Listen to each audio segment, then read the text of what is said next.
Hello everyone and welcome to the Monster Report, a show highlighting those entertaining creatures of film history. One of my favorite of the universal monsters is the creature from the Black Lagoon. We also know him as the Gill Man. So we've got the NECA creature from the Black Lagoon.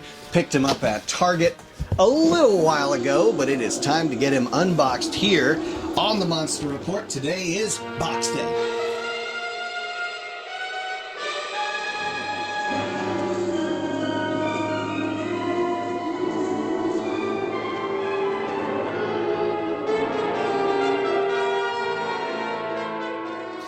Alright, got a solo review here for you today on the NECA creature. We'll get him unboxed and check him out, give him a little review, and see what do we think about him and compare him to the other creatures that I've picked up here in the recent days. But before we get into him, make sure that you like, subscribe, follow the Monster Report on Facebook, Instagram, and on X, which was formerly known as Twitter, we know. And check out everything we've got going on here on the Monster Report. We're glad for your support, getting close to that 100,000 subscribers, and it's because of you that that is possible. Alright, so NECA has the classic look to the creature from the Black Lagoon cover. I always love NECA that they do these classic cover arts, and of course, you know, getting a glimpse of what he looks like on the inside there.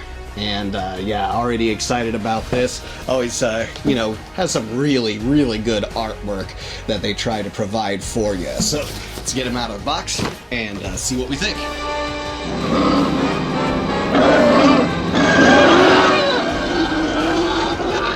And we're back after getting Mr. Gill Man here out of the packaging that they have provided. We have 2 interchangeable heads and 6 interchangeable hands. I think that was a bit much. If you remember the Mondo creature, which I'll bring him out here in a minute for comparison, there were interchangeable hands and heads, and you know, that was part of it, but that not this many. And there was the bone version of the webbed, you know, hand that they had, that they found, you know, that identified that there was a creature that they were looking for. But he's looking real good in his monochromatic sort of fashion. He's got a slight green hue to him. Show you the heads that we have as a comparison. So the one he has out of the package, and I'm not going to be interchanging the heads. You can kind of tell what's going on. You know, interchangeable heads are because they can't make an articulated jaw. Sometimes the machining of that, I think, is complicated and maybe gets expensive, and so that's probably why they do interchangeable heads. So we have the closed mouth version that's on the creature right out of the packaging. We have a slightly more open-mouthed version of it, and we have a wide open-mouthed version of his head. So and then switch those around. Of course, his, you know, his hands with the webbing and all of that, they can be open, they can be slightly closed, I mean, more wide open. I mean, they give you all of the options there if you want them. I'm probably just going to leave them on the shelf there, and I guess depending upon your mood, you can switch him up if he's going to pose in, like, where he's attacking. Sometimes he's out of the water and he's kind of like gasping for air. He's opening up his mouth. And you see that in the movie, and so that's why you have the interchangeable heads. And of course, you know, there was 3 Gill Man movies: The Creature, Revenge of the Creature, and Creature Walks Among Us. This is very much from the first Creature film, the Creature from the Black Lagoon original one. So let's talk a little about, you know, the color. Not much to say about the color. He is definitely got a slight green hue to him, which, as I understand, the original suit had a slight green hue to it. They did not give his lips that bright red lipstick that you see in some of the advertisements. But really well done paint, but there isn't a lot of variation to this paint. It is pretty much all one color. A slight difference here in his pectoral muscles, let's call them, his scales in his chest there, as opposed to where his scales are that have more texture. But really, that might be all the same color there, that is really just used just over and over again. So even the variations in the gills there is no variation in it. It's just all texture with one color paint. The only exception being the eyes with a slight, you know, black around the blue/blue greenish monochrome eyes that he has there. So not a lot going on with color that they used, and even shading. You know, that would have been nice if they would have given us a little bit more for shading. I do like the palms though. The palms with the texturing there is, you know, some slight shading to be said about that, because some of the scales, you know, have some black hues going on in them, but other than that, it's again, it's all one color, so not much to say about that. As far as the mold is concerned, yeah, very, very well done. I love seeing, you know, the Gill Man's gills, and of course his dorsal fins as he has them, looking just like the suit right out of the movie, looking really good, and of course scales cover up the articulated points. We'll talk about that in a second.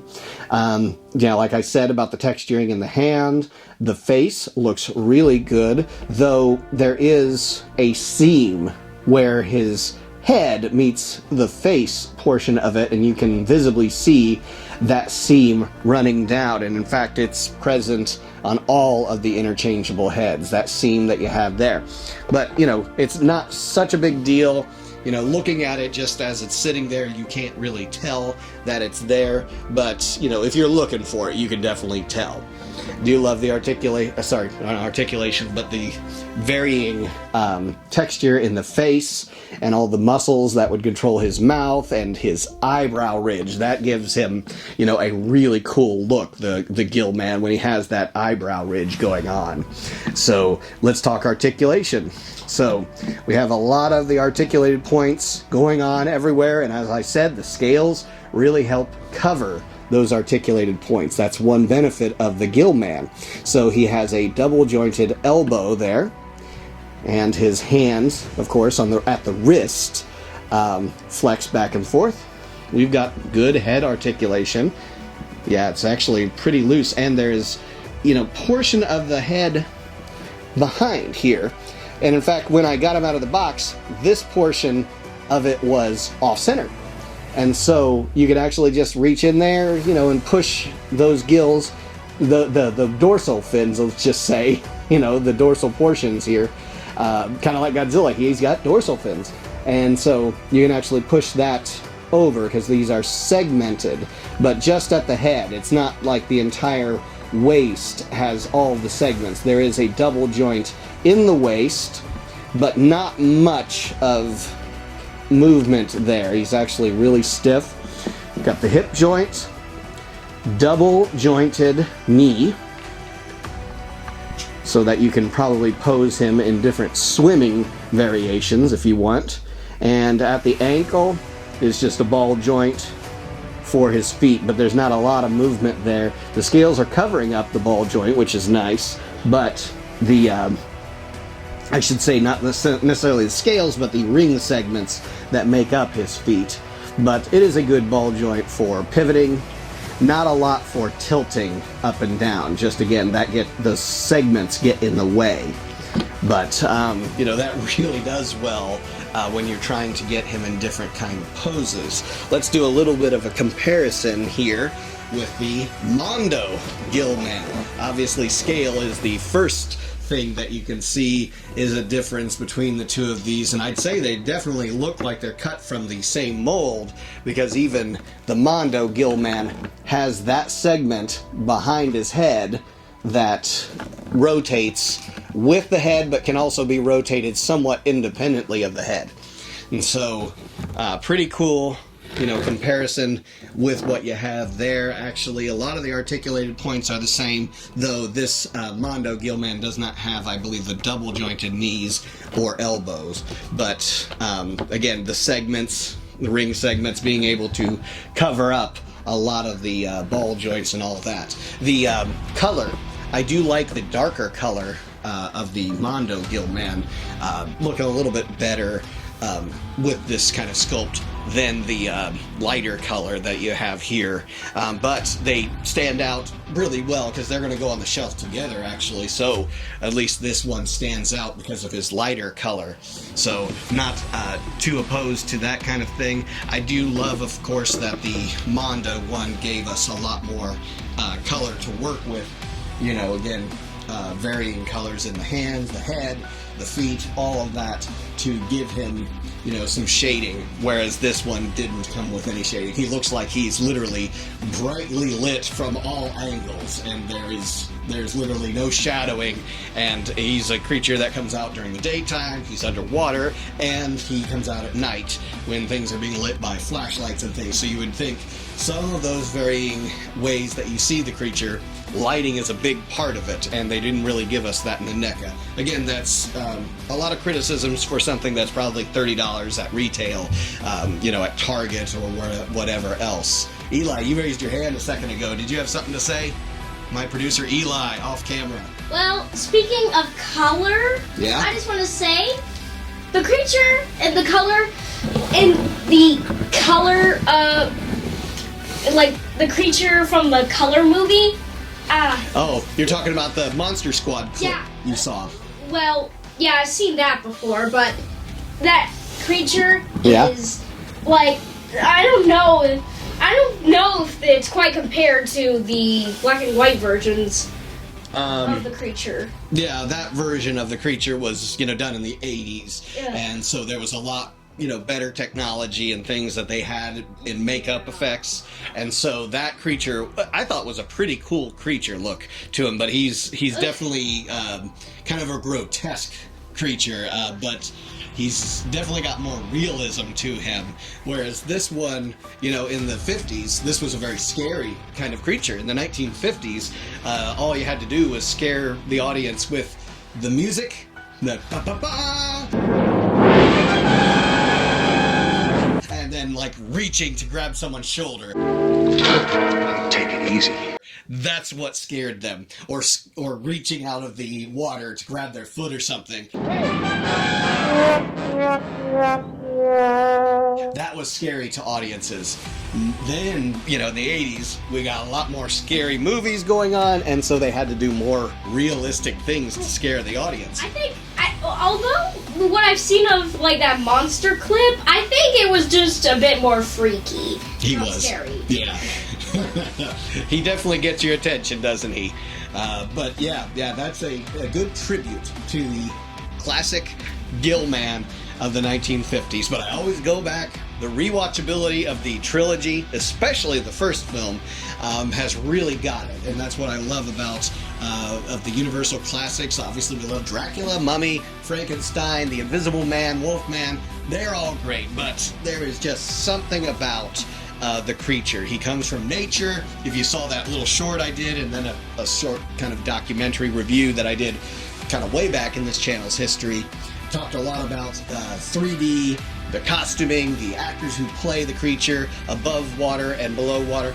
These both creatures, I would say, are more representative of the creature under the water. But that would have been Riku Browning who played him, but you could still pose him in ways that Ben Chapman's character, the actor Ben Chapman, played the creature above water too, because the varying, you know, heads that you have, and you know, that kind of helps out with the posability of him.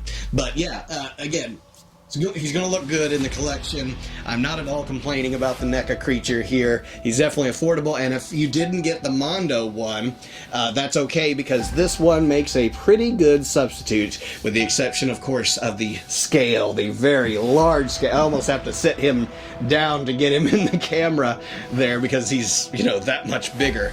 But yes, again, thank you, Mondo, still, for sending that over for review. And again, NECA, you know, you still have some licenses out there for the Universal monsters and other creatures that you can create, so keep doing what you're doing, and I'm definitely glad to have him in the collection. So tell us what you think in the comments below about the creature here. Did you pick up the NECA one at all? I think he's still out there if you can find him. And definitely keep checking out what we have here on the Monster Report. This has been another episode of Box Day. I'm your host, Nick Adam, and I hope you enjoyed this. And like, subscribe, comment, all of those great YouTube things. Follow us on Facebook, Instagram, and on X. And we will catch you on another episode of Box Day here at the Monster Report. You take care.